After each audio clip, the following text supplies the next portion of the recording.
the Indus Valley started. Before that, we started the Kidney Center, and then Indus Valley. And then after that, the Citizens Foundation, where Indus Valley was just one institution. And the TCF, we thought we should put up 1,000 schools all over Pakistan. And but anyway, that's another story. That's another story. What I'll do is I'm going to, so because I could talk to you for hours and hours, and I'm sure so many of the viewers can learn so much from you just from 1 hour of lecture. So I'm going to start trying to data mine a bit about what your design philosophy is, and we'll start with the courtyard in the background. Then we're going to talk a bit about some of the experiences that you've had with architects around the world, then your views on education, and then finally social responsibility. So why don't we start by talking about what I see in your background? I know that there's a Sehen courtyard in your house in Karachi. What am I looking at? Yeah, it is the courtyard in my house. I have a reasonably small house by choice. And now, during the COVID, I think it's too large because you end up using just one room and very few clothes. That I think all of us are getting aware of that the needs are very few. And I'm sure architecture is going to change. But talking about the courtyard, we don't have an outside garden. So what we decided is that we should have an internal courtyard where the rooms can look into the courtyard, and my grandchildren come and they can run around here, and it's actually there are views to the courtyard from everywhere, even from the upper floor that you can look down. I have almost a full-grown tree in the middle, which and I have almost a 20-foot by 20-foot skylight. So we have sunshine all day, and of course there's ventilation on the top, and so the heat goes up, and it's never hot in here. So that's it. So that's really our living space, the lounge that you call. Wonderful. No, sir, what I've been noticing, because I've been looking at your projects for the past 2 weeks now, and you've worked in all scales. And recently, most recently, you received the Design Excellence Award from the IAP for your Khadi factory in Karachi. Yeah. There's so much I can say about that project and its use of concrete and its use of materials and its use of color. But what of that project stands out to you? What particularly stands out to you? Oh, it's a very, very interesting project. Actually, when we had designed the first Khadi shop, this kid wasn't very sure whether he'll be successful. He was like in his 20s. And so we designed a very basic shop, and we said, look, why don't we have a tagline that that you will be following and we will be following. So we just came up with a very simple tagline that ordinary stuff made extraordinary, because it was really the thread that makes the cloth, and then the designer brings in the extraordinariness in there. And we also followed that we kept the shops very ordinary, that you may be seeing in England also. They're getting a little more design now, but in the initial days, I kept the design very low, where the clothes really stood out. So I told them that, I would love to do a factory if ever you want to design a factory. Now, most architects really don't do industrial work, but here there was a big challenge. Is that the weavers, they work on looms, and they are usually used to working from their homes, and they have these pit looms where they have their feet in the ground, in like lower, and it's all mud and dirty and whatever. And then, of course, they're eating pan, and they're chewing tobacco, and So it's a totally new life that you see from the ordinary uh, urban person. So anyway, because he had taken on an old factory, not not a textile factory, and he just went and broke the floors. They were terrazzo floors, and it was really ugly. And I really felt sorry for the weavers. So here, what we did, it was a triangular plot, and I said that I must make them, give them respect. Of course, we do not want to make it so fancy that they would feel out of place. So there were about 1,000 looms in there at various levels. So what I did was it had to be airy, it had to have natural light, and of course, they had to spit. So that was a big challenge. Now, when I actually looked at the sun angles and I opened these very large skylights, almost like 20 foot by 20 foot, and they were coming down at an angle looking at the sun. So when they came down to the weaver, what I did was I had a large planter there that the sun will help the plants grow. And then everybody came and said, "Oh, this is ideal for them, and that's why they're going to spit." So, so as an architect, you start thinking that you need it. So, what is it that they won't spit on? Yeah. And I said, "Okay, great. The plants we will use there are vegetables. Vegetables that we will tell them that you can take these vegetables home."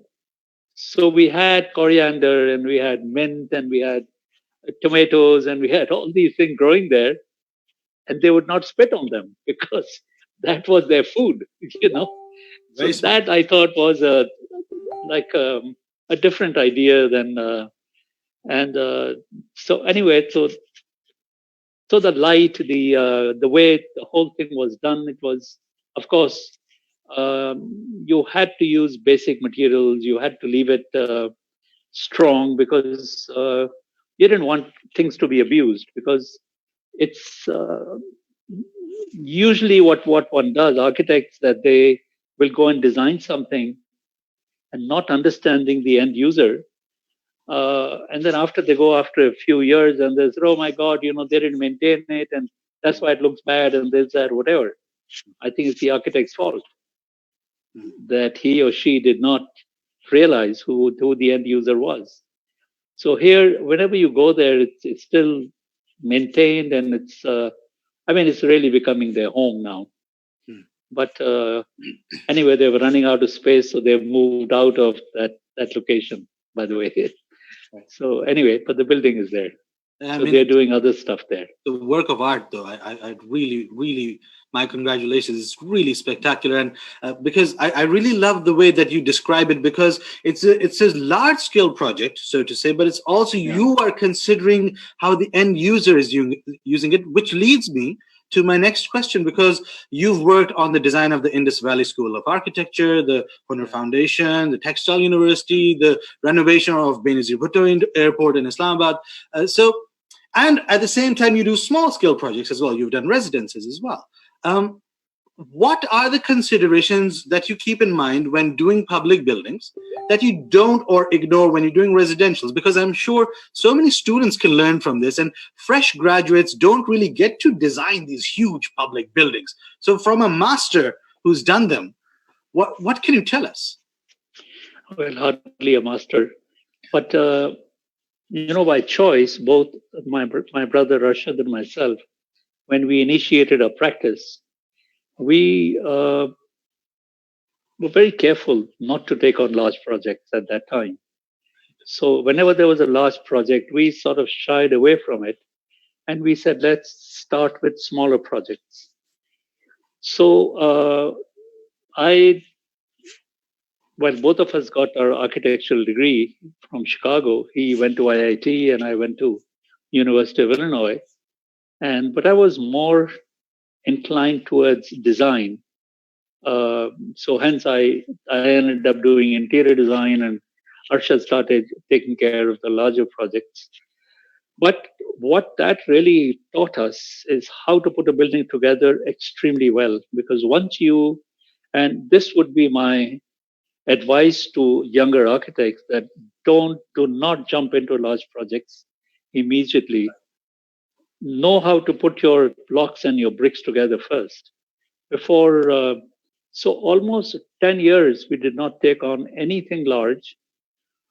The first project that was thrust upon us was there was a competition for a hospital in Karachi, and it was by KMC, and we just entered it just for the heck of it, and we won it, and that was a nightmare, you know, working for the government and a large hospital.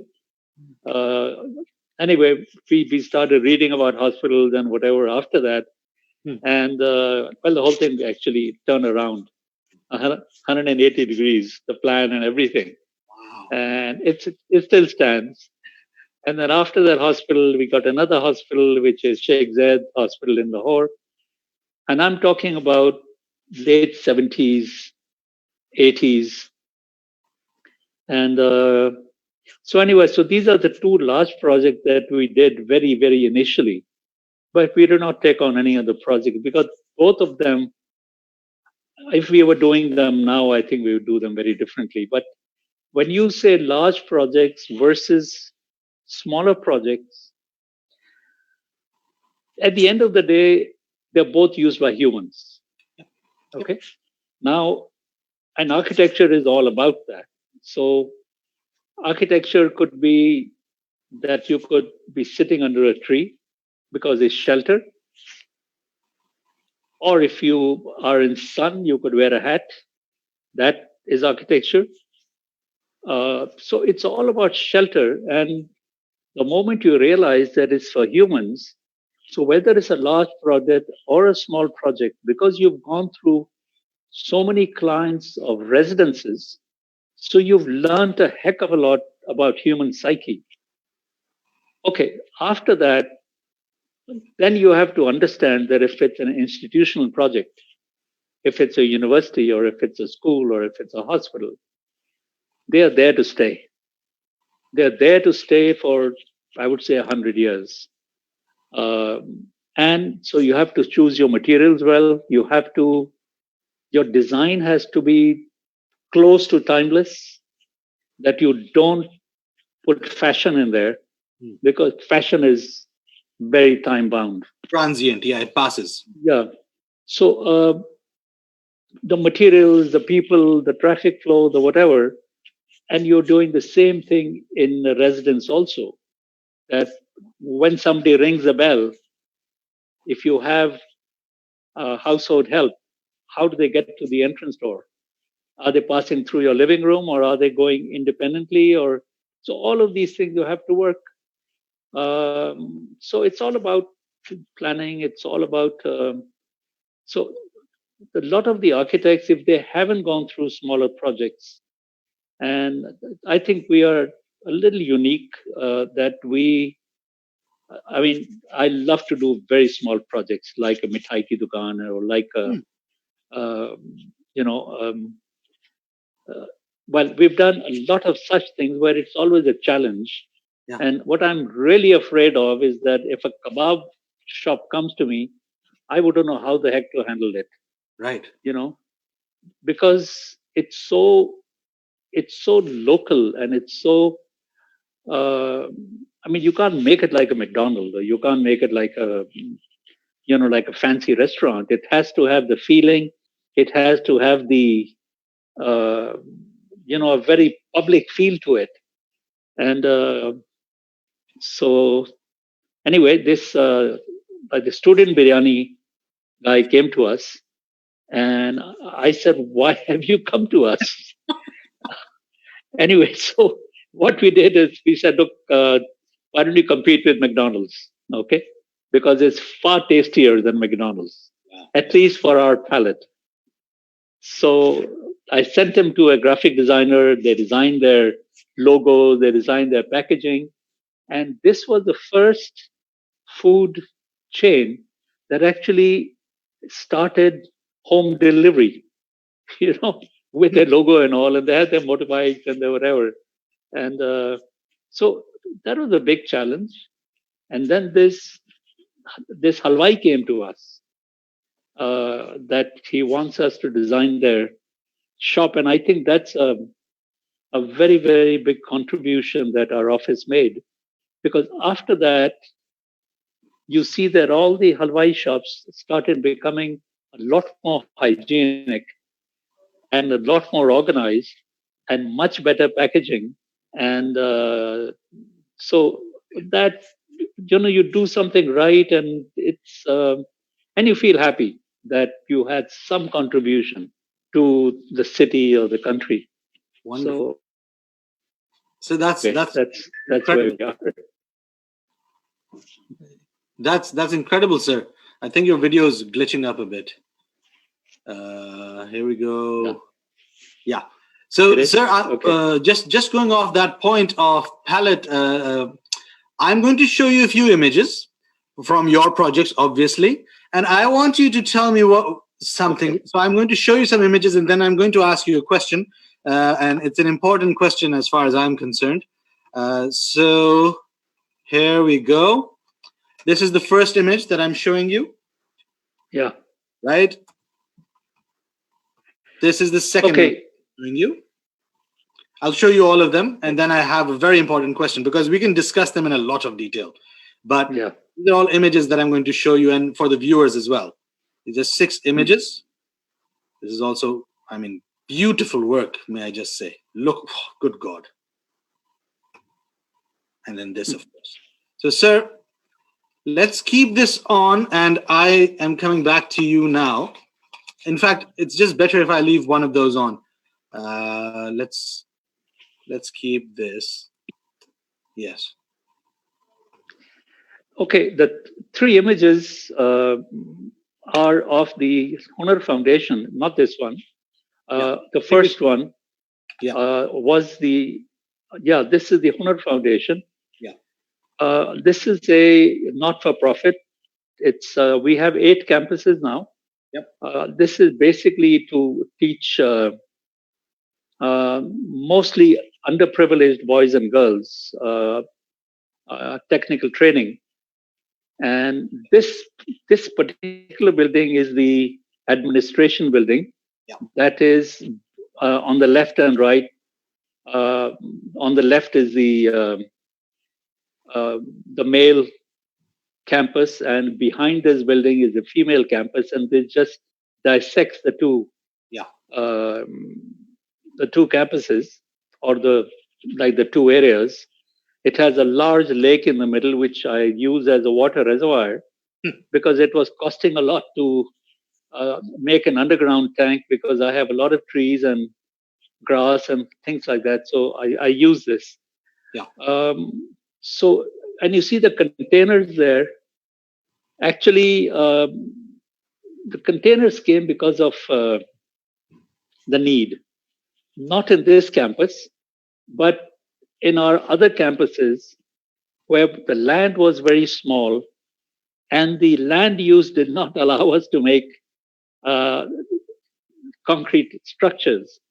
So I said, I will just use temporary structures. Would that be all right? And they said, yes. So I ended up using containers, and they were okay with it. I said, well, the way I brought it, I will move it out when you need to. And hence, you must have seen another picture of a tree that is going in the middle of these containers. Nisir, because the question that I was actually going to ask about all these images is that architecture, as far as I'm concerned, is form against the forces of nature, and you always end up bringing nature into your spaces. Please tell me why this is such a defining feature. आपके सारे projects जो हैं, it defines this. I mean, even the courtyard in the background. हमें नजर आ रहा है कि सहन के बीच एक खूबसूरत सा दरख्त है. इसकी value मुझे समझाएं sir. Why is that so important to you? Islan, I think, unfortunately, a lot of architects, I think we had an earlier discussion, and you said that architecture or architects run away from urban and rural environments as they come to urban environments. Yeah. And here I'm bringing in nature in my work. But how can you run away from nature? Right. You yourself are a part of nature, and you cannot live with yourself alone. So nature has to be there.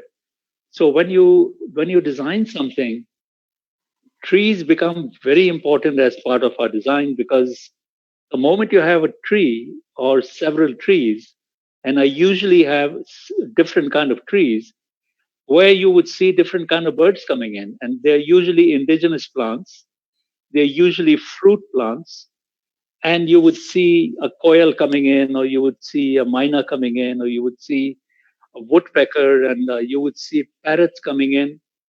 Where do you get this joy?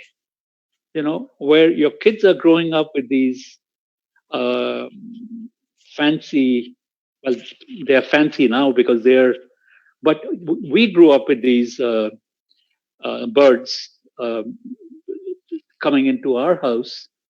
And I feel it just becomes very important that you open a window in a bedroom and you would get a certain fragrance of flowers, and then a certain bird will always come there every day.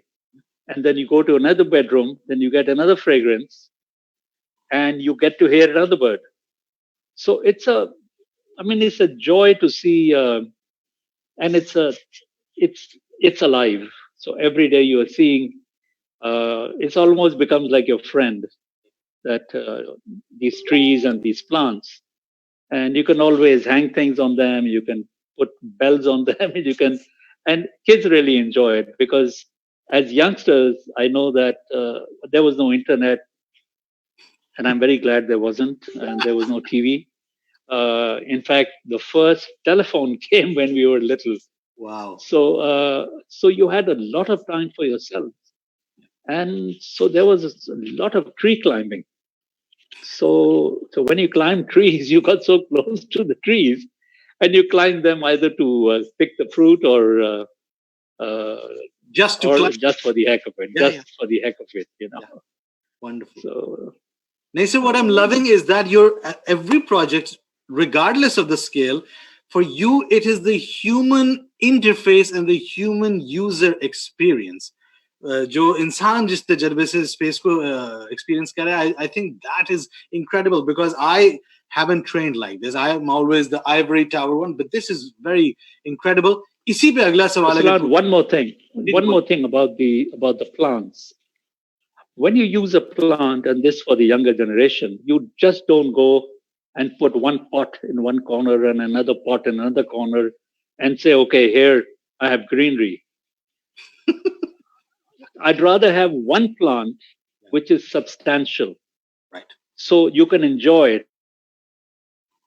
rather than having little saplings, as you may call it, and after a while it dies, and then it's, oh my God, nothing lives inside.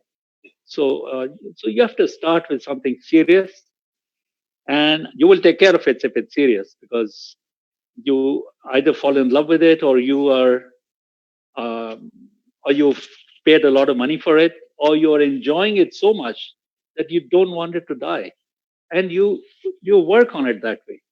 And if you see any khadi shop, it'll always have one or two very large plants. wonderful. And so you really enjoy shopping, and so you're very close to nature. And they're mostly working in cotton anyway. So anyway, next question. Wonderful, sir. Nee, that's wonderful. अगले सवाल में I'm going to put something to you, because this is my observation. जब भी पाकिस्तान में we talk about people who are masters of concrete, and for me you're a master. Okay, maybe for yourself you aren't, but Anwar Saeed, Habib Fida Ali, and Shahid Abdulla. These are the three masters when we talk about concrete. But आपके काम में जो खास बात है, you always bring it in a distill-like color palette, which is evident in everything that you're doing.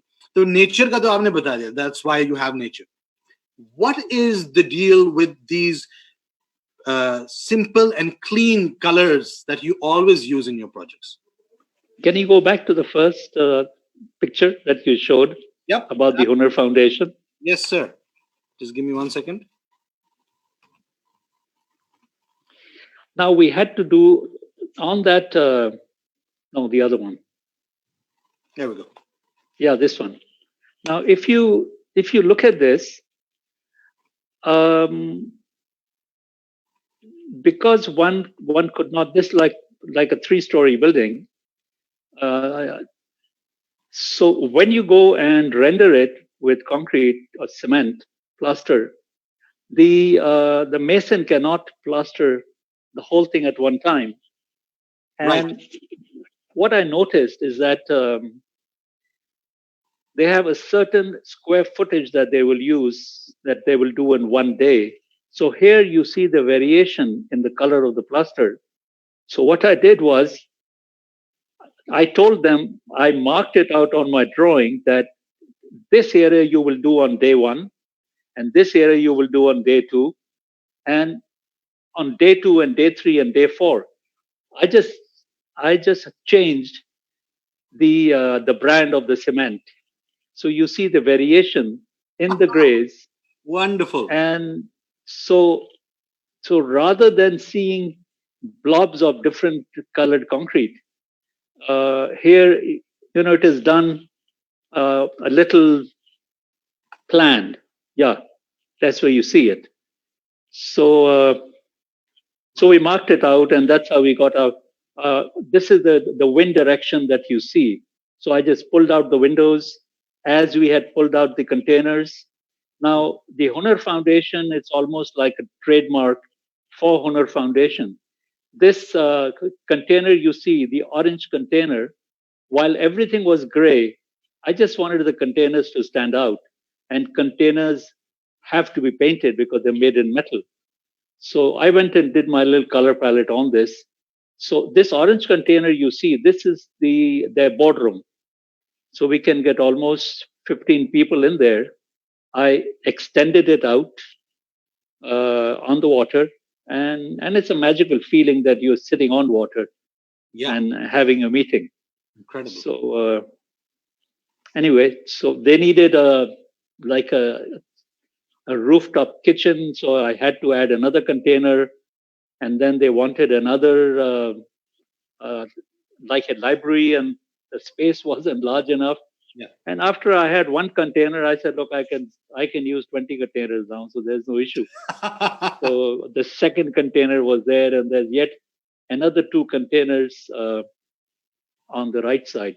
Yeah. So I mean, so incredible. I'm saying, when you say concrete, you end up playing with it. You end up, because it's your palette, it's your.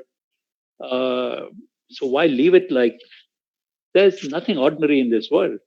Yeah. So you take an ordinary cotton ball and you can make like a designer clothes. So this is designer concrete. So because you think about it and say that what can you do with this concrete? And then you see the problems, and the problem becomes your answer. And that's really what happened there. Beautiful. I mean, that's excellent. Problem becomes your answer. So you're looking at a problem as an opportunity to find something Always. better. Wonderful. Always. So let's go even bigger, because you've designed quite a few high rises. Okay. So Icon Tower, MCB Tower, Dolman Mall, the high rise represents capitalism from the American context. Do you contest with that notion, because you're all about nature and you're about social work and you're about colors and you're about the human experience? Contest that. Let me just show you some images of works that you've done. So showing your Well, work if you back. if you have MCB Tower, why don't we begin with that? Let's see. So this is a render. The icon. That's Icon. Yeah. Also Icon. What is this? This was being constructed. Icon. It's still There's also Icon. Have the Icon Tower, but That's also Icon. Yeah, we have the Icon Tower. But see, my point is it just आपके लिए सिर्फ एक? Is it just another project for you? Yeah, you think, Acha, this is a skyscraper. It is different. It represents something else. How do you approach it? Well, these are 2 towers. The shorter one was a hotel. Yep. And the taller one was offices. and they overlook the sea. Now, I think I've not seen any building like this where it was sort of a bold step where it's a square building, but two sides of this building are black and two sides are white. Uh, yeah, if you see that, this is white and the other two sides are black. Hmm.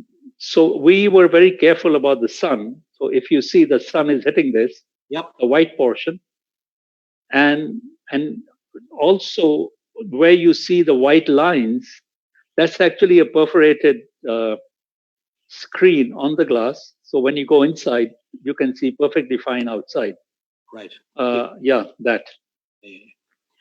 Uh, as far as nature is concerned, on the ground floor of this, as you enter, the whole area is like a jungle.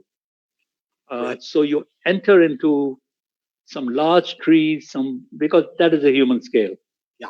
Now, if you saw the MCB tower, that was the first tall building in about 20 years after the Habib Bank Plaza. The Habib Bank Plaza, by the way, apart from Japan, it was the tallest building in Asia at that time. So that is 24 floors. And when we did the MCB tower was a very small plot. It was about 2,500 or 2,000 square yards, right on the main Aya Chandriga Road. So we set it back so it doesn't become overpowering, and then we had to take it high.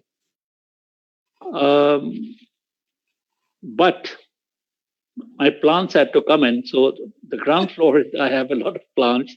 But what I did unusually is that on the sixth and seventh or eighth level, there are three floors of cafeteria. Hmm. So I made a huge courtyard outside the cafeteria in the front of the building, and I took full grown date palms up there, and they're growing on the seventh, eighth floor. Excellent. So these people can come out, they can have their smoke out there, they can have their lunch out there, and it's a garden on that floor. So it's unusual. So and also on the rooftop, I have a lot of plants on the rooftop. So No, when you it go there, reminds me of the MVRDV Mirador project, which is there's a roof terrace with plants on the like 12th or 15th floor. That's incredible, and I think Pakistan में ये ज़्यादा नहीं किया जाता, especially in this kind of work. Because sir, आपने client को कैसे convince किया कि यार 8वीं और 10वीं floor पे public space ऐसी बना दो? How did you convince them of that? Because they're trying to utilize every single inch for rent, right? How did you do that? but we used every single inch for rent because this was non-covered area. So what you lost here, you gained up there. So, and usually clients, I mean, we've been very lucky that clients have never argued because they've seen that at the end of the day, things inshallah will come out right, and you hope that they come out right. Inshallah. So That's what so inshallah, yeah, it does work out. Yeah. Absolutely. Wonderful, sir. Now let's move to all the wonderful experiences that you had as an architect. And मैंने आपसे कुछ दिन पहले बात की थी, तो we were talking about where one puts themselves on the scale of architects around the world. And you said that if Tadao Ando is 9 or 10, I wouldn't consider myself at that level. I would put you somewhere up there for sure. But let's speak No, on I would where would you keep yourself? Tell me why. maybe 3 or 4. Come on. Not Maybe. higher than that. No, listen. We are, it's almost like andho mein kaane raje hain. Unfortunately, Pakistan has not matured much in their architecture. I think it's still a young country. Yeah. If you realize that there has not been a continuity in our architecture, the Mughals came, and after that, the British came, and in the middle, there were some other uh, Hindwani architecture before that.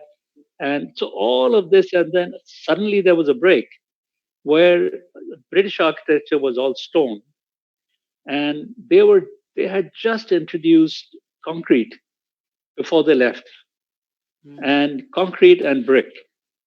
So Karachi was all concrete because of the river, Yes. the pebbles and the sand and everything. And everything outside Karachi, you go 50 miles outside and is brick. Yes. And Yeah. then all the way up to Punjab is brick. And then the moment you go further north, then it's stone. So we've never had really a good background, or I would say,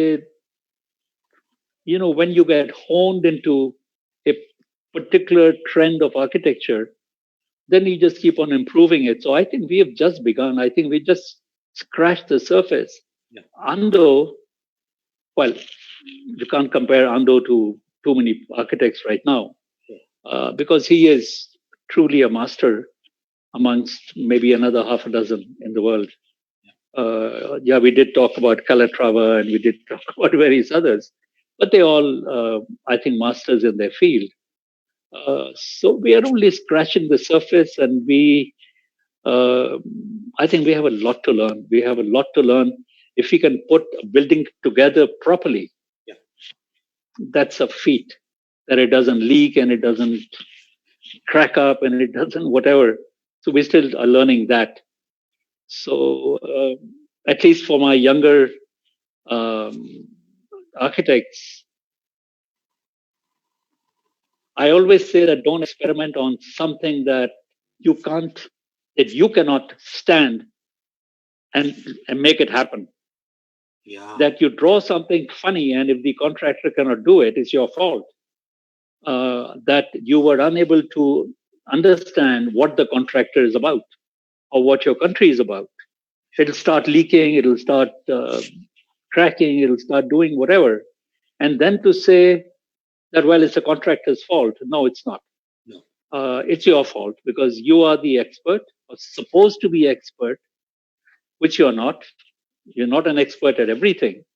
But here we we have to learn a lot, because we are still a third world country, and that is a lot of the times a blessing that you are learning and you are experimenting, which you couldn't do outside. No. So here, when I showed you that plaster, I don't think I could have done it anywhere in the world, at least not in the developed world. They say, "What the heck is the matter with you? Because we are getting all our concrete in these concrete mixtures, and you can't have a different color in every batch." So anyway, that's with the containers, with this, that, whatever. So it's a. I mean, I would hate to live in another country.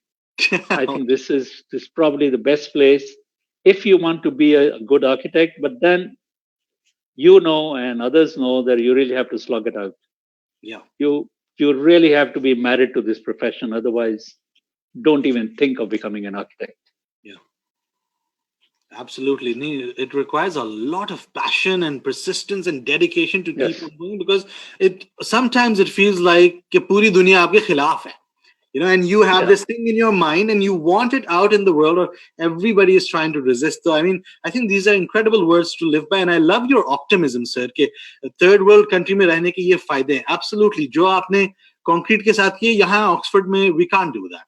यहाँ तो building की खिड़की बदलते वक्त we need to cross 10 red tapes. Mm-hmm. So I think that's a very, very good point. Just on that point of learning, so what were your influences after graduation when you moved back, right? As a student, though, we learn from our professors and we have some tropes in mind, but whose work had an impact on you? I wouldn't say influence, but you admired and had an impact. You see, being in Chicago, it's a very practical city. It used to be more of a blue collar city at that time. And there was no emotional architecture there. It was all brutalistic and Mies van der Rohe and everybody who was like most of your history of architecture was all in Chicago. Yeah. So when you came back, all of us who actually have studied abroad, you come back with a little suitcase of ideas. So you come to Pakistan and you say, okay, here I am, and I'm going to, you know, paint this world. And suddenly you realize that you know nothing. You know nothing about anything out here. So, but what really, really helped me is that from a very young age, both Arshad and I were very, very involved in architecture. And I'm saying from the age 10 or 11. Oh, Yes, yes. We were very clear that we'll be architects at, from that age. Because my father had this uh, habit of always making changes in our houses, in a house. We had older houses used to be large. So he was either adding a room or he was adding a window or he was changing the tiles or whatever. And, uh, and we were always there with the workers. And so after that, then we went and apprenticed with Pyarali, who was a fantastic architect. And so there again, we learned how things are built. And we were here every summer for 3 months. And we worked with Pyarali every summer for 5 years, 6 years, for 3 months. We used to incredible. come here. And once again, no internet, no TV, no cell phones. So what do you do after the first week? Your friends are away, also somewhere in the world. And so you end up working. And so that work was always a joy. It was never work. Yeah. And so you apprenticed and you didn't get paid no matter what, and which was fine. So I learned a lot of construction methodologies at that time. So when I came back, I sort of knew how things were done. And so it didn't take too much, but I would say that आपने influence का कहा, yes, I had an influence of Chicago, Yeah. very straight, clean lines. And of course, Arshad and I working together, Hmm. there was a very interesting Dynamic. tussle Right. going on between the two universities because Mies van der Rohe was always emphasizing on perseverance, that you have to know how to draw correctly, you have to be meticulous, you have to be like the first maybe 2 3 years you were not allowed to use a pen. It was always a pencil, and you were not allowed to use a sharpener. So you had to sharpen your pencil with a blade, Wow. and then you also had to sharpen it with a sandpaper. Yeah. And so they learned how to work. They really learned how to sweat it out. Hmm. So in the freshman year, the first summer, all of them got jobs, and none of us got jobs until we were like in the fourth year. Hmm. You know, so so they, but we were trained how to think. Right. They said, look, we honestly don't care how you draw it, as long as your idea is good. We don't care if you draw with a ballpoint pen or if you draw anyway, as long as your idea is good. Yeah. So the saying went, the IIT people, they used to tell us, if you can't draw, how are you going to communicate? Hmm.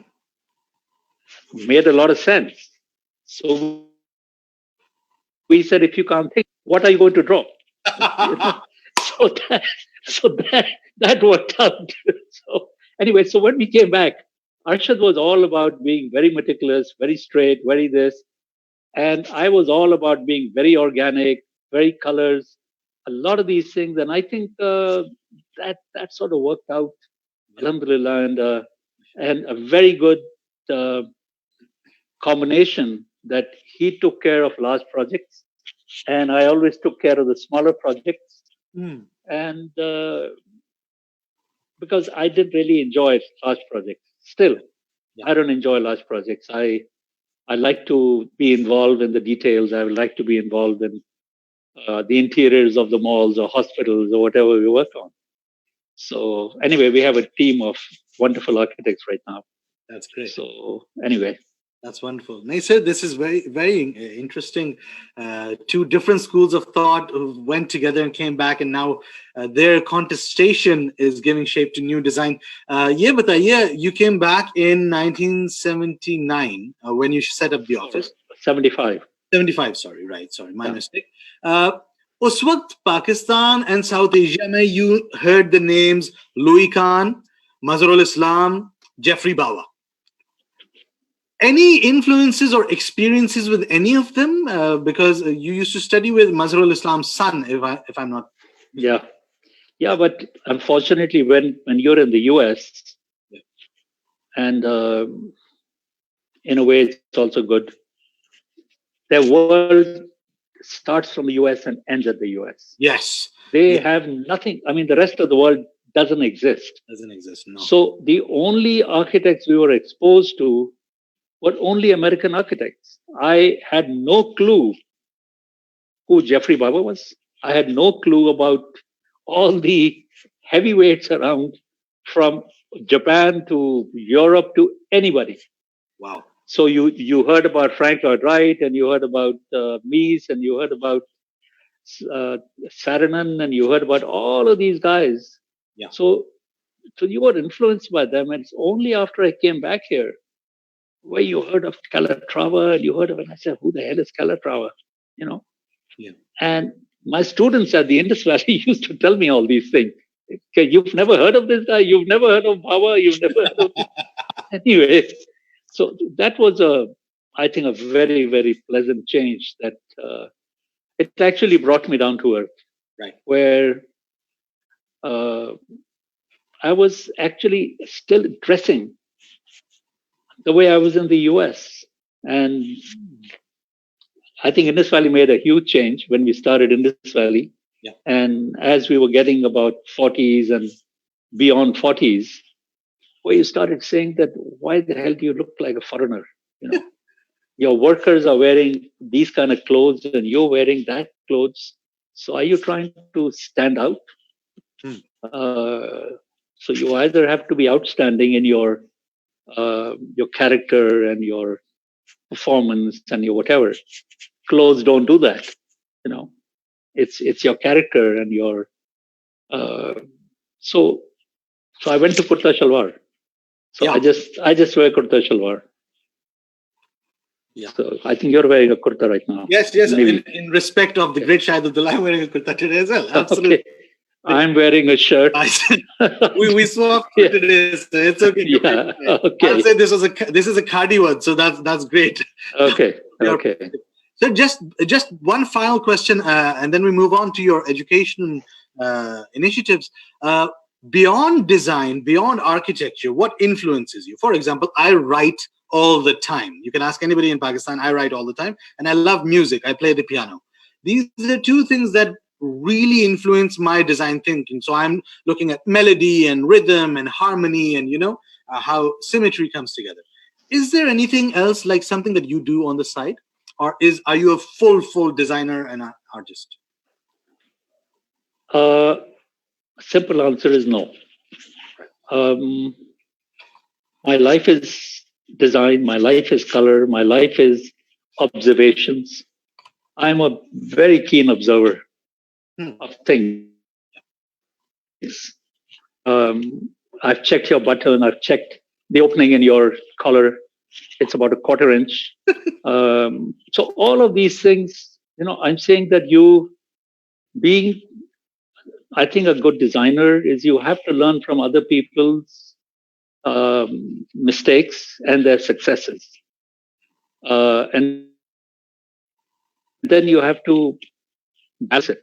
So I could see a Frank Lloyd Wright house and I may fall in love with it, but I can't do it here in Karachi. Or a lot of clients in the early days, we want a white house and we want a Spanish house and we want this and that. So you did your research and you work like hell and you made those things, but no more. I think it was just in the first few years. And we spoke to each other, Arshad and myself, we said, what the heck are we doing? This is not Pakistan architecture. But then there was no Pakistan architecture. Exactly. So what era of Pakistan do you go to? And Karachi is a real, you know, khichdi of all kinds of architectures. Yes. Everybody coming in is doing his or her thing. Of course, they feel that it's best, but when you combine everything, it's just a lot of noise, a lot of noise. So we decided very early on that we should keep our projects very simple, very straightforward, and don't let them shout because everybody else is shouting. So when you are silent in one corner, you get noticed Yes. uh, amongst the crowd then. Yeah. So I don't know what your question was, but It's completely fine. I got the crux of okay. it, of what you're saying. And Okay. मुझे ये जो dynamic है ना, because none of my brothers, I have 3 brothers, उनमें से कोई architect नहीं है, but I would have loved to have this dynamic that you and Ashit Saab used to have, this whole discussion and back and forth, the tussle, as you said. I find that really interesting because good architecture is birthed out of that. No, there was, Alhamdulillah, there was never any tussle because we really respected each other. I respected him for what he was. He was like a straight A student, and I was a straight D student. But that was in school, in early school. Yeah. But as far as I mean, I had I think this little problem in my head where I just couldn't study, and that's why I became an architect actually because I couldn't. Don't say I that to the couldn't. please. Yeah. No. Well, all. No, but if you think about it, all great heavyweights have always dropped out of school, but I I didn't drop out of school, thank God. So I'm not. So hence I'm not a heavyweight. Yeah. But I was always a keen observer that how things are put together, and of course, Arshad and we had a workshop, and we used to make things ourselves at a very early age. And of course, those were the days of cops and robbers and things like that. So we used to make our bows and arrows, and we used to make all kinds of stuff. Uh, and uh, and we lived in an area at that time where there was a very large community there.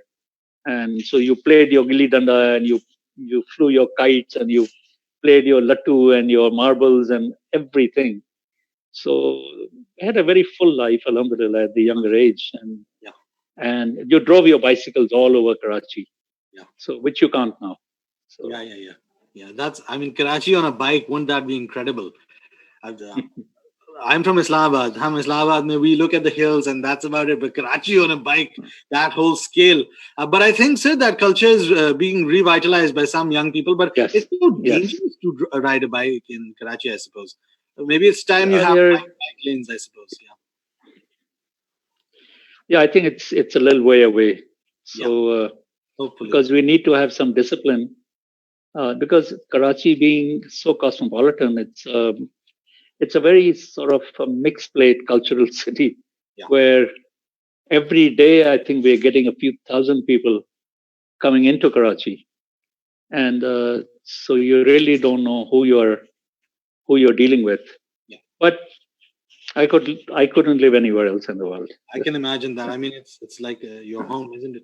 So we were talking about schooling. This is the perfect time to move towards my questions about education because, mashallah, you have nearly 2 decades of teaching, and you set up the Indus Valley School. What novelty have you brought to the design studio? I know it's a difficult question, so let's move through it slowly. What novelty, what was your approach to it? Ke, acha, hum ye set up kare, to this is what we need to be doing because it's a remarkable school. Around the world, it is well respected, but what did you think of bringing to it? No, it's not a difficult question for me. It's, in fact, I'm glad you asked. Happy to help. Because, of course, you always go to the methodologies of your own school on how you were taught. So, Indus Valley School has a general foundation year where everybody has these little blocks. So you have a 3-week block of, or 2 weeks block of just freehand drawing. So you were in the fine arts department. Then you go to the communication design and you were understanding color and texture and whatever. And then you go to the drafting studio. So everybody, whether you're a textile designer or whatever, so they learn how to do drafting. Now, what really happens? Of course, they also do metal work. Everybody learns how to welding and all kinds of stuff. So you are extremely well versed with everything. And at that time, a lot of the a lot of the kids decide that I really enjoyed that, and so they may have taken admission in one subject, and so they are interested in something else. Now, whether they get admission in the other subject or not, but their strength starts going into that. And I think the very best thing that happens. Sorry, I'm actually putting a plug for Indus Valley. But the best thing that the best thing that happens is that these blocks, you're all mixed. So there may be 3 architecture students and 4 fine art students and 5 communication design. So these are like 20, 25 kids in one block, in one unit. And you become really good friends. So you become a very good friend with with somebody in the art department, or they become friends with the architecture department. And all the way through 4 years and 5 years, they become really good friends. Excellent. So this is one thing. Now, talking to me about what my contribution was or what my specialty. Yeah. So I always used to take the first batch of architecture, which was the first semester of second year. Right. Now, these kids knew how to do drafting. These kids knew how to freehand, sketching, this, that, everything. So the first thing I used to do, I I knew very clearly that what I'm going to train them as, that I had to make them learn how to think. I had to make them feel that the bigger the challenge, the better the answer, Hmm. and honesty, honesty to yourself, Hmm. to be able to crit yourself, to Wow. be able to. Oh, it was very very interesting. Yeah. First exercise was usually an egg exercise Uh-huh. where you make this contraption that so the exercise was that you it's a very universal exercise that you have this um, a big hunger problem somewhere, and that you somebody said, look, I will give you 1 million eggs if Yeah. you can just transport them. Yep. And some airline company came and said, oh, okay, we will take them there, but there's no airstrip there. So Hmm. you have to throw them from the top, from the airplane. So the exercise is to design a small container or a small contraption that you can throw the egg from the plane and it shouldn't break. And the contraption cannot be more expensive than the egg, you know. And of course, it can't be like you can't throw a huge carton Hmm. down that I got it free. But then how many cartons can you take in the plane? How do you get 1 million cartons in the plane? Yeah. So that actually, so there's nothing to do with architecture, No. but it is problem solving. Yes. So the whole school got involved with that. Even the fine arts department and this department and that department. It was a huge hue and cry that day because we used to go on the roof and throw the egg on a concrete floor. And of course, 60, 70% of them broke. Yeah. And of course, you were not allowed to use a parachute. That was not allowed. So anyway, so you asked about the honesty part. So here, okay, so we graded everybody. I graded them. So we said, okay, आपका egg अगर टूट जाता है, तो we have to see the contraption. If the contraption is smart, you will get आपके कुछ number बन जाएंगे और ये टूटने पे इतने नंबर कट जाएंगे. So anyway, so the first exercise, the design exercise they got, at the end of the exercise, the day they presented, uh, no, before they did the exercise, I said, look, I made up my mind that everybody's going to get an A. Okay. So everybody will get an A. So fine. So on the day of the exercise, the jury, and I said, look, I think what you're going to do is you're going to grade yourself uh, on your. So we said, okay, so many numbers for presentation, so many numbers for ingenuity, so many numbers for this, and it came up to 100. So I said, look, you grade yourself, and the rest of the class will also grade you on this. Wow. And then whatever is the average, that is the number you get. Okay. Wonderful. So they said, well, you mean we can grade us, give ourselves an A? I said, sure. Everybody can give themselves an A. Now, the first few kids did give themselves an A, and then they saw the rest of the class were giving them C's and D's.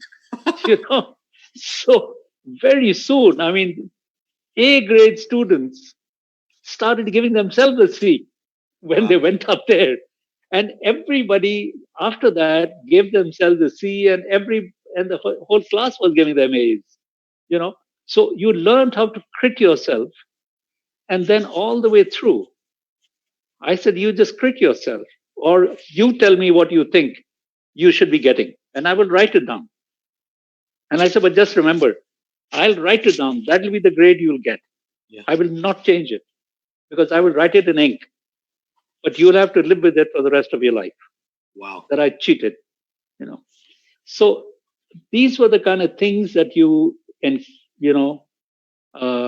inculcated amongst the class. We became your friends. Oh, of course. The first day I had to break the ice because in the foundation year, they were all sort of best dressed, and every day they were sort of greasing their hair and, gelling and all these things. So I thought we have to bring them down to earth because when the heck are they going to get time for this? So the first exercise, I mean, after the egg exercise, I said, okay, tomorrow everybody's going to bring a picture of themselves, the ugliest picture you can find of yourself, at the age between 8 to 10, where that's the ugliest age, by the way, because you have My lost nephew your is 8 teeth. years old, so okay. Yeah. So you've lost your teeth, and you look like a chump, So I said, look, once again, the class is going to grade you. Yeah. The uglier the picture, the higher the grade, So now you are coming in class with all these designer clothes and you put your picture up there. So, दूध का दूध पानी का पानी हो गया. You said, yeah, okay, that's what you were. And so all these things, I'm saying these are simple things which are not architecture. You end up becoming a much better human being. Yeah. So how did you come up with this? Because I'm assuming this wasn't taught to you at Illinois, was it? Because I studied in Me Too and Oxford. We don't have this. We have a healthy criticism culture, sure, aesthetical criticism, but we weren't taught this honesty technique. Ye aapne kahan se sochi? How did it come to you? When you're a D student, you have nothing else to do but to think. It's so. I would usually hire in my office. If somebody comes and say I'm a straight A student, I don't hire them. Wow. Because they don't know anything else in life. I said, what else do you do? So somebody said, well, I do kickboxing. I mean, there was this girl who came and said, yeah, that's what I do. I said, yeah, I don't want to see your portfolio. Just come in. Because if a girl can do that, which means that, yeah, she's different. Yes. She will think differently. She will work differently. And of course, being a D student, my only goal is when somebody comes in, when I interview them, I will always look at them that, can this kid become better than me? Because that is always my goal, that they have to become better than me because I can take them up to where I am. Yeah. But then what after that? So that's a very, very vulnerable thing that you're stating, and I'd just like to unpack it a little because what we see as more older architects, I'm not talking about Pakistan, I'm talking about the whole world, is that there's an insecurity of being replaced. And here you have flipped the script and you are securely allowing people and facilitating them into growing into better than you, as you've said. Why have you thought like this, and what makes you think like this? Where does your security come from? It's very easy. You take any of these masters, Frank Lloyd Wright. Yep. So you go to his office and look for Frank Lloyd Wright. He's not there. Why the heck would you want to go to them? You look at Mies van der Rohe, you look at Corbu, you look at any of these masters, and they will always be asked, where is Corbu? He's not here. Well, who are you? Yeah. Oh, I'm his partner. Oh, okay, junior partner. And they walk out. Yeah. Both Arshad and I were very clear that we will have to go someday. So right from day one, at least I used to, fresh graduates, I actually let them design. And I would just go and improve their design. And we leave it very flexible because, and I always say, well, it's his design, not my design. Although that one line that I drew made the world of a difference. Absolutely. But it was still that person's design. And that's how they get the confidence.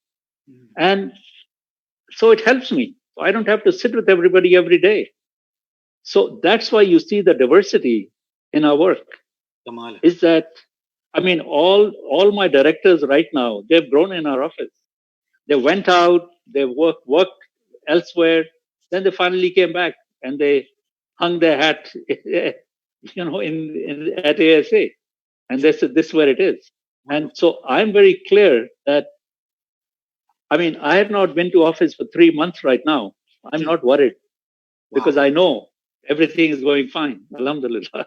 Mashallah. So it's through training. I was very clear about that you remain honest to your profession, you remain ultra honest to your client. At the end of all your working drawings, that this has happened several times. You've seen the Murshid Hospital. Yep. I tell you, all the working drawings were made, and then Arshad said, "Yeah, I think I can save 20,000 square feet in this." And we told the client that, I don't think we should be digging ground next week. We want to go back to the drawing board because we can save you money. It was a not-for-profit hospital. And we went back to the drawing board. Come on. And do you think that client will ever go to any other architect after that? No. Now, it wasn't that we were not doing it because of that they are not going anywhere. I mean, they never gave us any other project. Yeah. But they must be talking about us. So they must be, these things always help when you're extremely honest to your profession. And that's what a true professional is. Yeah. That you don't think about yourself, you think about your project, you think about your client because he has relied on you. He has chosen you over many, many other professionals. Yeah. So that becomes very important. Absolutely. So that is the culture in office. And I tell you, Alhamdulillah, you keep on hearing that, you have to grease this palm and that palm and that palm. I've never even been to the building control authority.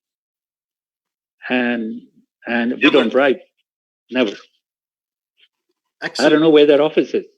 I know the building, but nothing else. Right. So that's incredible. That's so inspirational. I think so many of us would want to live like that, but we try to take the impatient, easy way out rather than sticking to our honest truth and struggling through it. And eventually, mashallah, look where you are. So it will lead us there. Can we talk a little about our social work? Gee, absolutely. Let's move to that. Yeah. Yeah. You see, when I said that it's a blessing that we are living in the third world, that is what I'm talking about, that it's a blessing that we're living in the third world, that we are able to do so much for people who don't have so much. Right. So, and that is the only neki you can make. Yes, sir. Is you go and help somebody. In every religion. It doesn't have to do only with Islam. That's why you are here. Yeah. That's why you're here. And a lot of the times it's not your hard work. You can work as hard as you want. and you may not be able to save any money, or you may not work at all, and you keep on getting money. It's not your money. No. That money belongs to somebody else. Yeah. Because it's extra. So here, when I say that, in which part of the world could you go and make 1,000 schools? But right now we have gone to above 1,600, alhamdulillah. So every 4 to 5 days, a new school opens somewhere, and they are properly designed, they're properly detailed, where your kid and my kid can go and study there. Where can you go and make public toilets? You go to Dubai, you can't even put a bench anywhere if you want to, and it's just like a stone's throw away.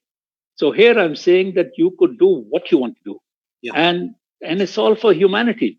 Yeah. So when you do that for humanity, you are basically, Allah has chosen you to do something, and you are doing it, and you've caught his rope. Do you think he will let it go? No. He will let it go. So when I talk to you about that I'm here for 3 months, alhamdulillah, Allah has brought all these people back. The last 5 years or 10 years, we've never really gone into a competition. Right. We don't go for competition. And wherever, once or twice we've gone and we failed, So we said, yeah, forget it, But alhamdulillah, Allah has been so kind that projects just walk into our office, So I'm saying that, and I have this, and I keep on telling younger architects, do social work.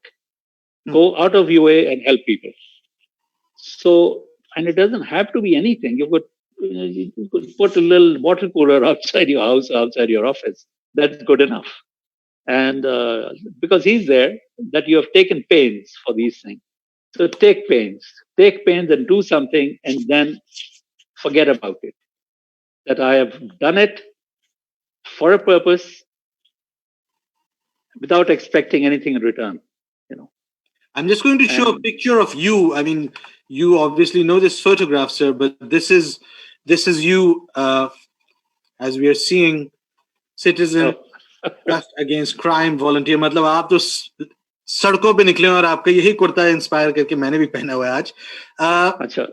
Sir, the question is, and this is another picture I saw, you're actually painting. I mean, this is, I found it so incredible. This is just a couple of months away. Yeah.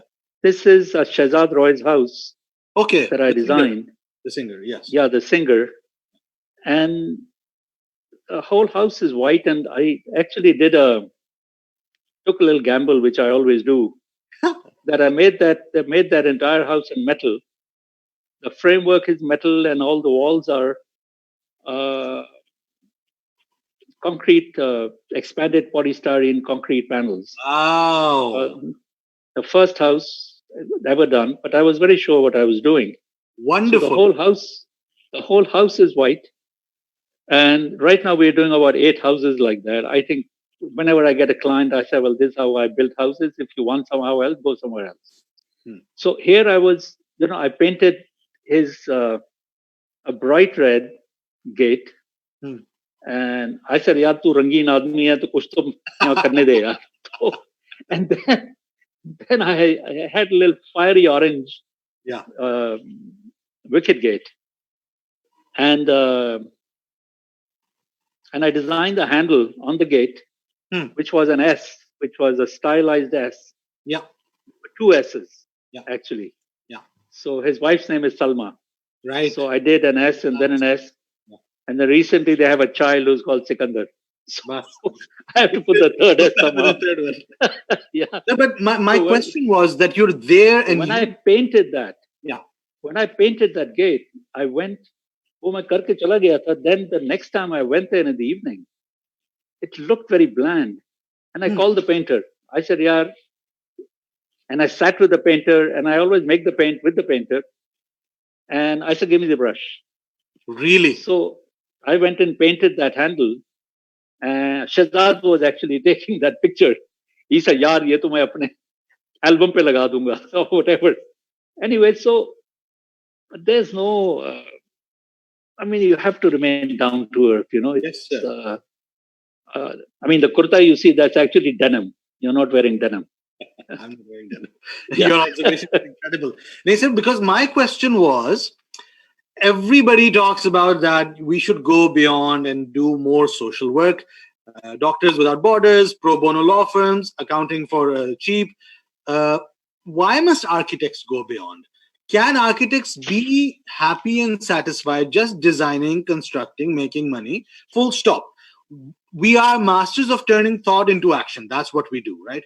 Why is it important for, and this is for all the viewers, young and old, to see the great Sir Shahid Abdulla does it so much? Why is it important to do? When I get young architects who join us, Yeah. and I said, do you know your ABCD? Yep. So he said, of course. So I said, what does A stand for? So he said, Apple. I said, no. ABCD stands for above and beyond the call of duty. I said, this is what you're going to learn here. If you don't do that, you're not required here. I said, if you need to wash your plate, then you need to wash your plate. If you need to clean your desk, then you need to clean your desk. There's no such thing that this is not my job. I said, everything is your job. I will never ask you to do something that I can't do. And so they just become good humans. Like when you have a chowkidar, he will not, or your driver, he will not open the gate. That's not my job. How dare you say that? It's not my job. I mean, my driver, he cleans my house, he cleans my skylight, he cleans everything. Yeah. And I said, look here, if you clean this, I'll give you an extra 5,000. Oh, he is very happy to do that. Then, I mean, the swimming pool guy, well, I used to have a swimming pool in that courtyard when my kids were little. So this swimming pool guy used to come and he used to vacuum it. And so I asked this driver, I said, what does this guy do? He said, "Ji, ye to aisi haram ki kamai karta hai. He does nothing. All he does is this." I said, "Can you do it?" He said, "Yeah."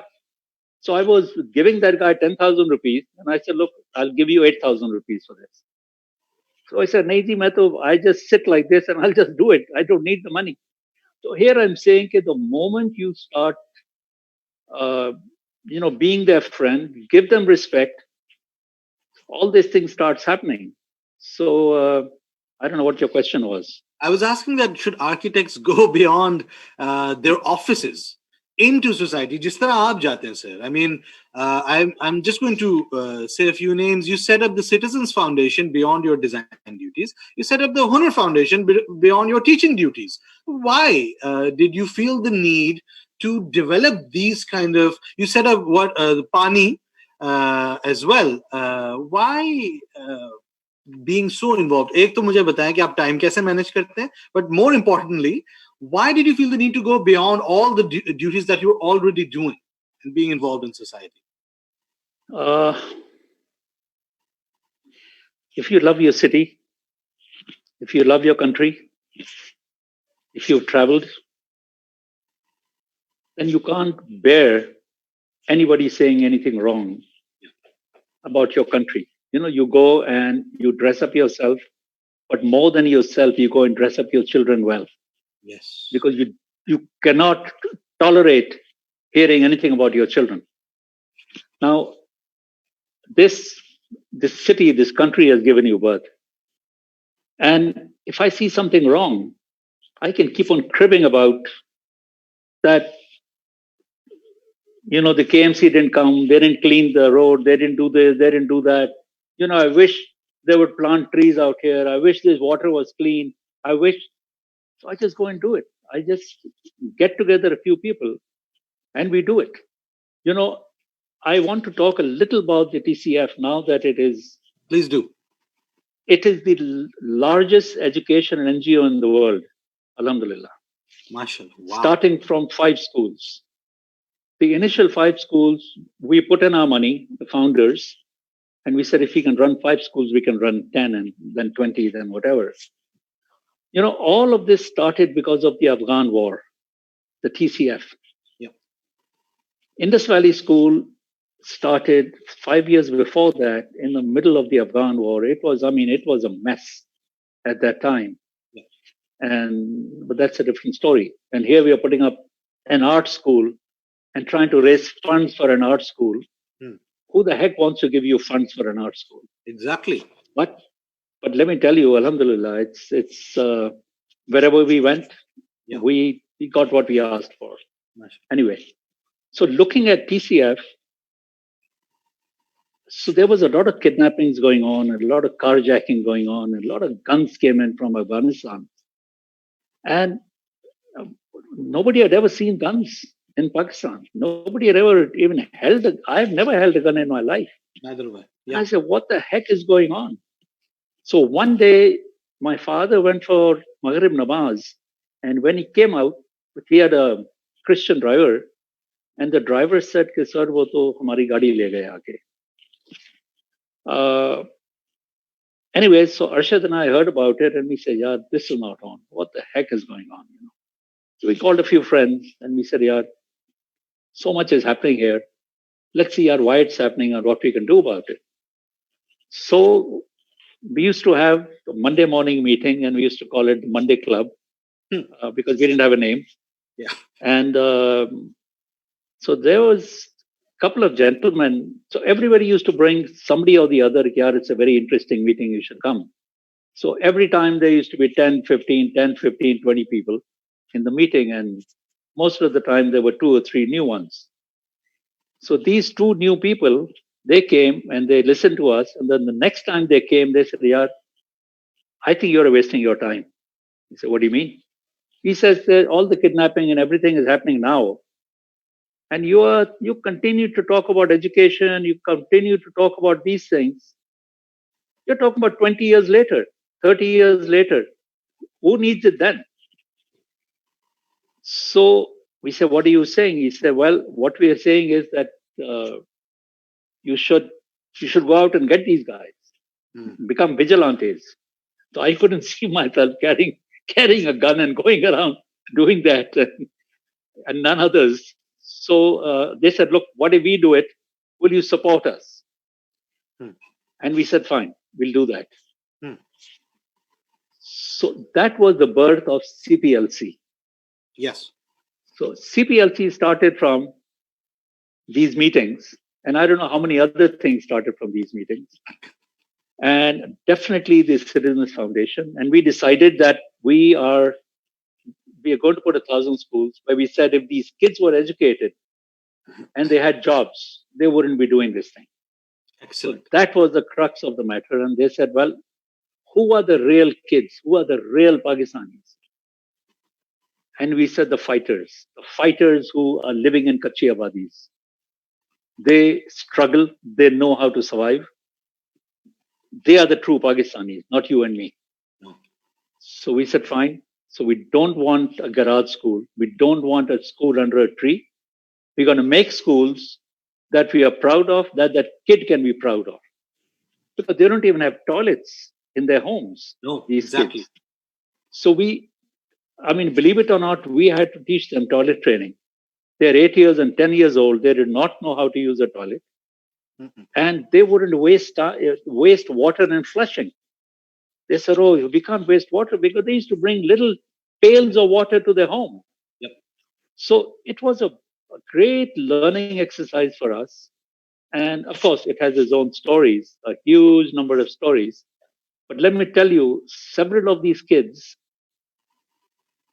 have gone to top-notch Ivy League schools in the US.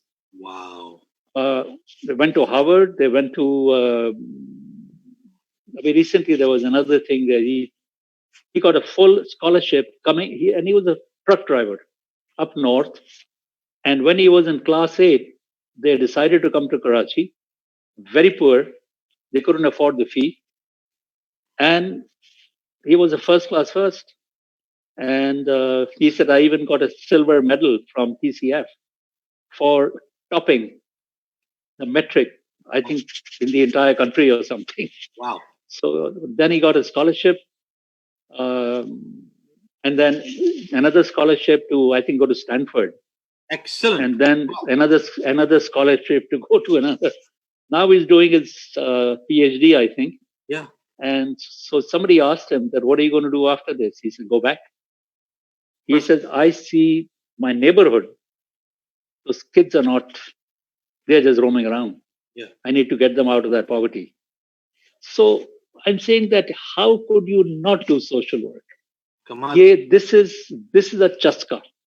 Yeah. Once you get into it, you can't get out of it, because you can see the end result. You can see the joy. It's like planting a tree, Yes. and then you see it grow up, and you see the birds coming in there, and you see the fruits, and then you see kids climbing up. These are silent joys that you don't go and say, oh, I planted this tree for this reason and that. So, and there are thousands of them. I mean, Pakistan, and I know, is probably the most charitable people in the world, Mm-hmm. the most giving people in the world. Yep. Today, if I ask you, can I have £100? Yep. You would not think even. I don't have to justify, Yep. but you will give it. And I start justification, yaar, you know why I need it? He say, yaar, please, it's okay. But you try to get £100 from a local out there. Somebody They else. say, hey, It's very difficult. why do you want it? And when are you going to give it back? How much interest can I charge on? Yeah, absolutely. Anyway, Right. so here I'm saying that's another story, which I'm very clear about why we are like that. Yeah, and it's a wonderful. And was this a similar motivation behind Hunar Foundation as well? Yes, because it was a continuation of TCF. Because after you do your metric, what are you good for? Nothing. Yeah. You're worse. Yeah. Because earlier you either used to clean cars, or you used to beg, or you used to wash tires. Yeah. And after doing your metric, you can't even do that. Yeah, exactly. So you have to have some hunar. Yeah. And we said, yeah, after that they come here, and so what we did was, Hunar Foundation is, we are affiliated with the City and Guilds of England. Right. And they get the certification from there, and they can work anywhere in the world then. Yeah. So, and the rest of the world, as you know, is losing their population, and we are making it ready for them. So how many kids do you want? Yeah. Please come back next week, Yeah, we'll have them ready. That's incredible. Yeah. In this same line of thought, I mean, I'm loving your perspective on things, and this is the first time that we've spoken on video, but I'm loving your perspective on things. Jis tarah aap cheezon ko dekh rahe hain, you have such a huge heart, may I just say, and it's an incredible honor to speak to you. In that regard, let's talk about the Nusarwanji building, which you preserved and conserved, because you see, I'm from Me Too in Turkey, and I'm from Oxford. I have strong stances against conservation preservation, because in Oxford it's too much, right? But you preserved 100-year-old building, and let me just show the viewers a couple of photographs, if you don't mind. 1 second, sir. No, maybe I've jumped ahead. Yes, here we are. Yeah, so these are two wings. Yes, sir. It's a stone building. Right. There was this caption was done by my friend Imran Mir, that born again at 100. Yeah. So actually, what happened when we were initiating the Indus Valley, we actually got this piece of land. Yeah. It was an amenity plot that we purchased, and all of us thought that, well, we were three architects in the founders, Akil Bigrami Saab, Arshad, and myself. Yeah. And we said that, how do you design an art school? And so we invited about 16, 17 top architects of Karachi on a Sunday morning. And we had about an 8 hours of deliberation asking them, how do you design an art school? Yeah. After 8 hours, there was a consensus that you cannot design an art school. Huh? Interesting. So, yeah. Interesting. Okay. So, because what we thought, what we did was we said, okay, let's look at the best art and architecture schools of the world. Gee. And of course, you had to look at the precedences. So you look at the precedences, and they all looked very ordinary, and they all looked very old, and almost nothing to write home about because they were used. And I mean, that was home. They had character, and they had just. I mean, they were mostly old, and so none of the new schools, art schools that we looked at, excited any one of us. So the consensus was that, yeah, why don't you look for a warehouse and just move in there? That would be the best thing. Yep. So I was the chota of the whole gang. So I start looking around. I'm a doer, actually. I don't like to do any write. Well, as per my D, I don't I don't write, and I don't bakwas karta hu main zyada. So anyway, I ran around the entire city looking for warehouses. So, well, after a lot of hard knocks, I ended up at Kharadar, and I saw this beautiful empty building. Yep. And I went inside, and I asked, there was a munshi sitting there, and I asked this clerk, I said, is this building vacant? He said, yes. I said, you mean it's available? He said, yes. Oh, I ran immediately. We used to meet, the founders used to meet every evening for almost a year and a half. Every evening at 4 o'clock, between 4, we used to have a meeting. Wow. So I think my kids are maybe watching this. I mostly saw my kids horizontal because when I used to come home, they were asleep. Right. So that is a loss that I had, that I didn't enjoy them as much as I should have. And I'm sure the other founders had the same problem.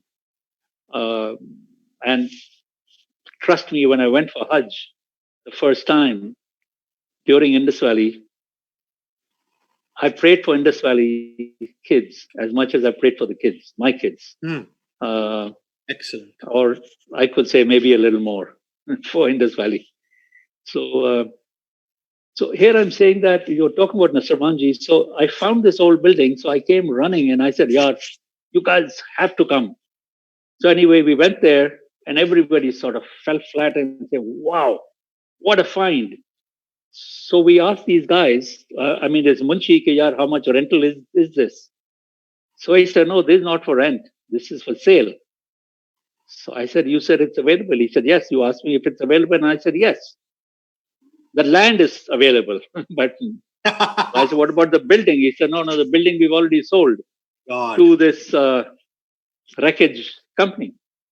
I said, oh my God. Then I told the people, I said, yeah, why don't we just take this building over to Clifton since it's being demolished? Both Akhil and Arshad, he said, yeah, you're out of your mind. Really, Acha, there was a disagreement. Okay, wonderful. No, immediately they said, yeah, you must be out of your mind. He said, if it was that easy, you would be seeing every building being moved. Yeah. I said, have you ever heard of a building being moved? So I said, no, but you tell me, can you remove one stone? I'm one of those guys who think practical, but the impossible things. Impossibly practical. So anyway, practically impossible. Yeah. Anyway, so I said, do you think you can remove one stone from the top? And Arshad said, yes, but okay, I know what you're getting to, but don't do it. Because I know you remove one stone and the next one is now available to be removed. Yep. So anyway, I really felt bad that, why aren't they agreeing to it? So I went to this Kabadia and I said, Yaar, you please tell me, how much money are we going to make on this building? He said, I'm going to make 3 lakh rupees as my profit. I said, if I give you the 3 lakhs, Yep. now this is the time when you could buy a Honda VTI for 2,75,000. Okay. Okay. So you know what 3 lakhs meant. Yeah. It was like 30 lakhs now. Yeah. So I said, if I give you this, would you be able to dismantle it? So he said, yes. So I said, I will give you extra money for dismantling and for transporting it to Clifton. Now that area was so congested, this Kharadar area, that you can barely walk there. And this guy had to dismantle this building right on the main road. Yeah. Anyway, so the will was there. Then I asked this guy, I said, how much have you bought this building for? He said 15 lakhs. Now we did not even have 2 lakhs in the kitty. Here we are just dreaming and thinking about Indus Valley and all. So I went to the owner. Now this is very interesting. I went to the owner and I said, look, we're going to do this. We're going to take this building apart and we're going to take it to Clifton and we're going to make this beautiful art and architecture college. Yep. And your name will be there and this, that, whatever. So he said, why? What are you saying?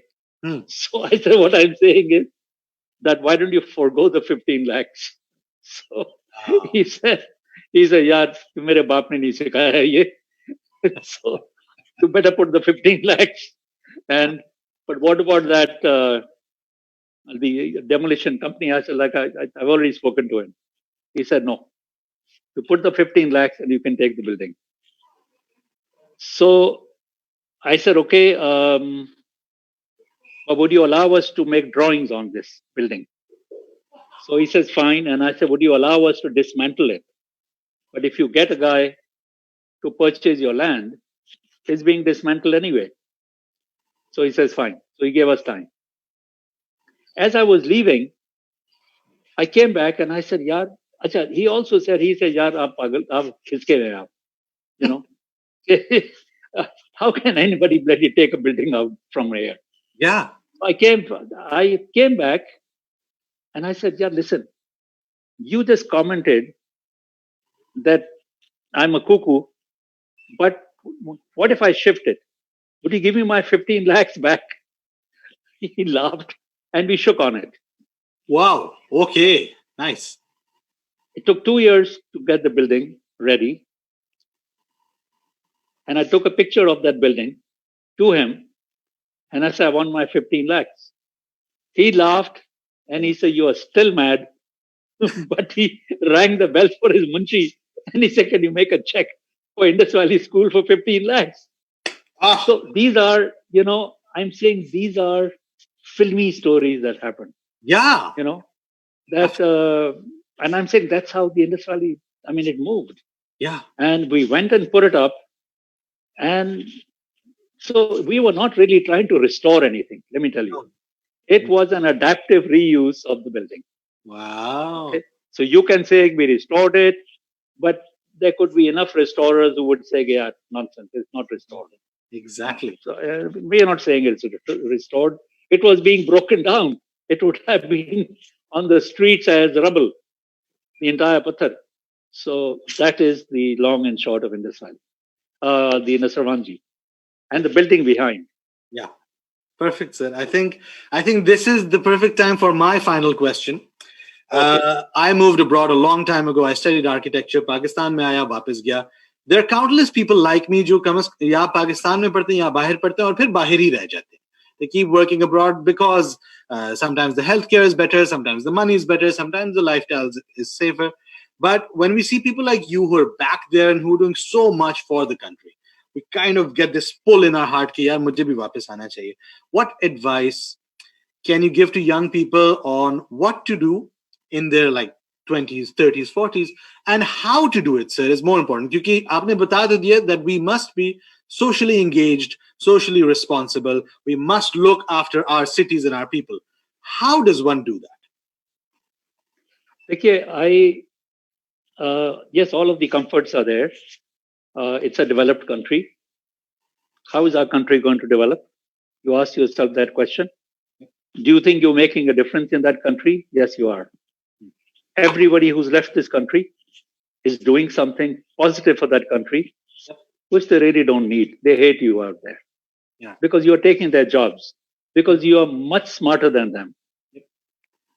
As an architect, I tell you, in your class while you were doing your masters there, you were, I'm sure, very different to the others Yes, sir. as a Pakistani or as an Asian, because we are trained to think differently. Yep. We don't. I mean, at University of Illinois, my project always was very different to others because I had a free mind. Yep. When they gave an exercise, I was not used to exercises, and I always thought at a tangent, Yeah. and hence it was very different. And the teachers were very fascinated by my thought. And I was telling you about Louis Kahn, Yeah. that when he visited our campus, they brought him to my desk.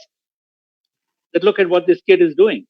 Come on. So I'm saying you must try to come back. Yeah. And if you can do what you're doing in the West, the way you are doing it, you will be a success. Yeah. And can I tell you what Please. you're doing there? Yep. You get to your work on time. You work your butt off. Otherwise, you'll be fired. Mm-hmm. And you do not lie. Okay? Yeah. Yep. When you made a commitment, you keep that commitment. Yes, sir. Now, if you can do that in Pakistan, you'll be a unique. ये बात का पक्का है यार ये काम ये रगड़ा लगता है इसको. He doesn't let go until it's done. So I'm saying that's all you need, and the rest, leave it to God. Believe in Him that I'm here for this, and I believe in you that you're going to take care of me. Yeah. That's my belief. Yeah. So, and after that, if He chooses you to do social work, by the way, you can try your best to do social work. If you're not, if He hasn't chosen you, you can't. Kamal, sir. And you have to thank God.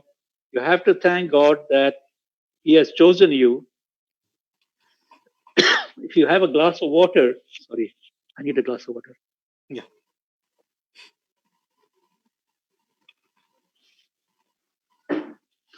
My granddaughter put this here.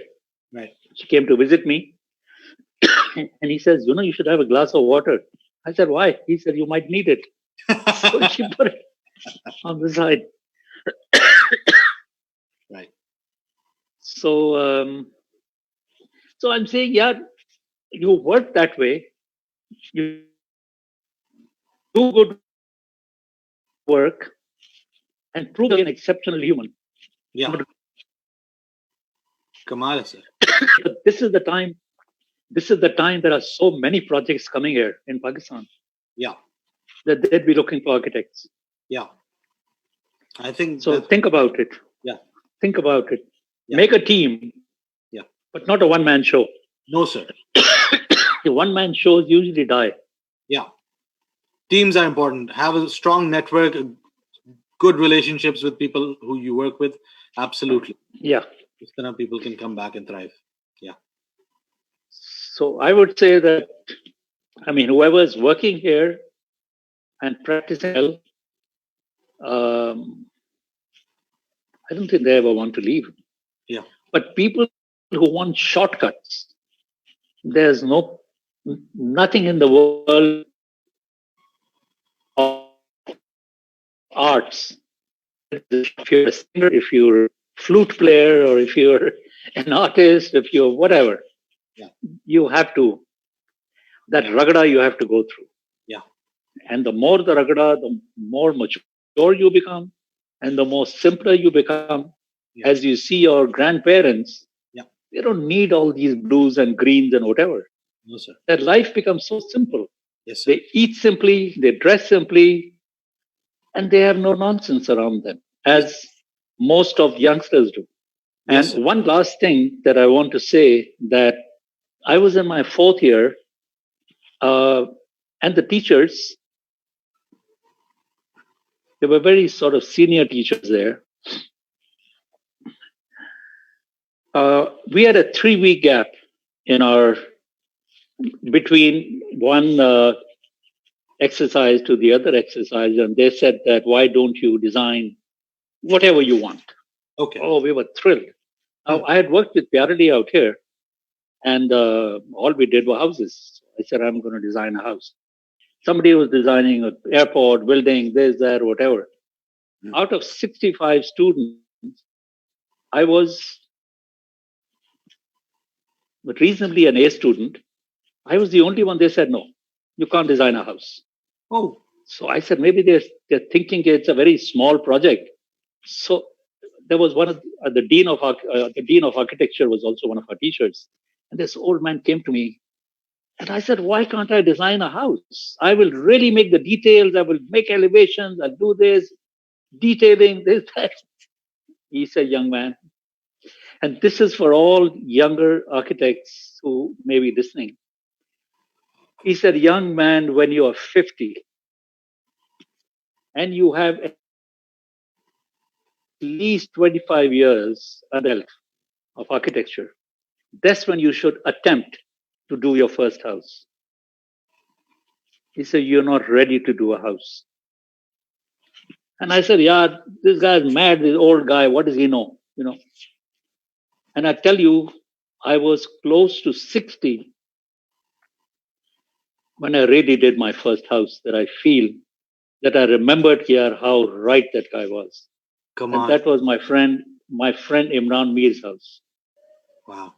Where it is the most photographed house, most written about house, and the simplest house. Where unusually he came to me, he was probably one of the best designers, the best artists this country has produced. He came to me and he says, Shahid, I want you to design a house for me, but I don't want it to look as if it's been designed by you. Right. I said, yeah, fantastic. I said, why have you come to Vote of confidence, bada sahi wala. Yeah. He said, because I think you can do it, what I'm wanting. I said, what do you want? He said, I want the most ordinary looking house. I said, but somebody has to design it, right? How ordinary? He said something like, my driver has designed it or my Maldi has designed it. It made a lot of sense. Okay. Yeah. Now, when you see something ordinary, the charm in that ordinariness, when you go to a village and you see a thatched hut and you say, Yaar, how beautiful. Yeah. Or you see a magnificent tree. There's no designer, a human designer in there. The natural beauty of a mountain or whatever. And I learned from him that, Yaar, it's not about your design, it's about the comfort. And he went and planted about 500 trees around his house. He planted trees in the whole neighborhood. So what happened after we did his house? We left the plaster the way it was. We didn't paint the house.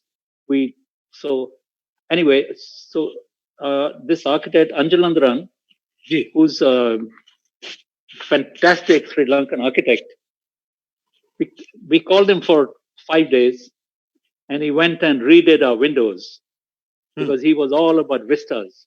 Yeah. So it was a fantastic addition to that house. So it was a collaboration. Well, he spent 5 days and I spent 3 years on that house. Anyway. Imran Mir residence. Imran Mir. But what happened at the end, that all of us friends, when we ever wanted to go on a picnic, we just went to Imran's house. Khubsurat. Because it was a resort. Yeah. Excellent. And my entire architecture changed after that. Wow. I did my house after that. Wow. Hence the tree in the middle. Perfect. Hence the entire house is just plastered, no paint. Excellent. So that's where it ends. This is the perfect place to finish it. I hope our viewers have learned so much. I could hear you speak for hours. Tahe dil se sir. Shukriya karte hum sab aapka. Thank you for having me, and I'm sure I've said things that people may not agree to. Obviously, sir, wo to hota hai. And there are people who don't agree to, because there's always everybody has their own mind, and at least designers Yeah. If everybody agrees, that means they're not good designers. Exactly, sir. Yeah, and I just want to thank League of Architects of Pakistan Uh, for arranging this thing, or aapse रूबरू करा दिया मुझे, and hopefully I'll Thank come you. see you when things get better, and whenever you're down in Oxford, happy to have you, Thank sir. you. बहुत शुक्रिया, sir. Thank you. ख्याल Okay. Thank you. Thank you very much. Thank you.